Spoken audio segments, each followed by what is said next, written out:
بسم اللہ الرحمن الرحیم۔ شروع اللہ کے نام سے جو بڑا مہربان نہایت رحم والا ہے۔ السلام علیکم۔ حضرت انس بن مالک رضی اللہ تعالیٰ عنہ عرض کرتے ہیں کہ رسول اللہ صلی اللہ علیہ وآلہ وسلم نے فرمایا کہ آدمی جب اپنی قبر میں رکھا جاتا ہے اور جنازے میں شریک لوگ اس سے رخصت ہوتے ہیں تو ابھی وہ ان کے جوتوں کی آواز سنتا ہوتا ہے کہ دو فرشتے منکر نکیر اس کے پاس آتے ہیں۔ وہ اسے بٹھا کر پوچھتے ہیں کہ اے شخص یعنی محمد صلی اللہ علیہ وآلہ وسلم کے بارے میں تو کیا اعتقاد رکھتا ہے؟ مومن تو یہ کہے گا کہ میں گواہی دیتا ہوں کہ آپ صلی اللہ علیہ وآلہ وسلم اللہ کے بندے اور اس کے رسول ہیں۔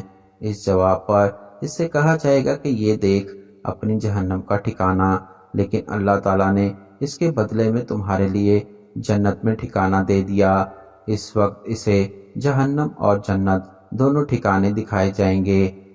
قتادہ نے بیان کیا ہے کہ اس کی قبر کشادہ کر دی جائے گی جس سے آرام اور راحت ملے۔ پھر قتادہ نے حضرت انس رضی اللہ تعالیٰ عنہ کی حدیث بیان کرنی شروع کی۔ فرمایا منافق کافر سے جب کہا جائے کہ اس شخص کے بارے میں تو کیا کہتا ہے، یعنی حضور صلی اللہ علیہ وآلہ وسلم کے بارے میں، تو وہ جواب دے گا کہ مجھے کچھ معلوم نہیں، میں تو وہی کہتا تھا جو دوسرے لوگ کہتے تھے۔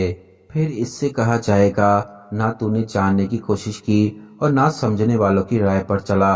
پھر اسے لوہے کے گرزوں سے بڑی زور سے مارا جائے گا کہ وہ چیخ پڑے گا، اور اس کی چیخ کو جن اور انسانوں کے سوا اس کے آس پاس کی تمام مخلوق سنے گی۔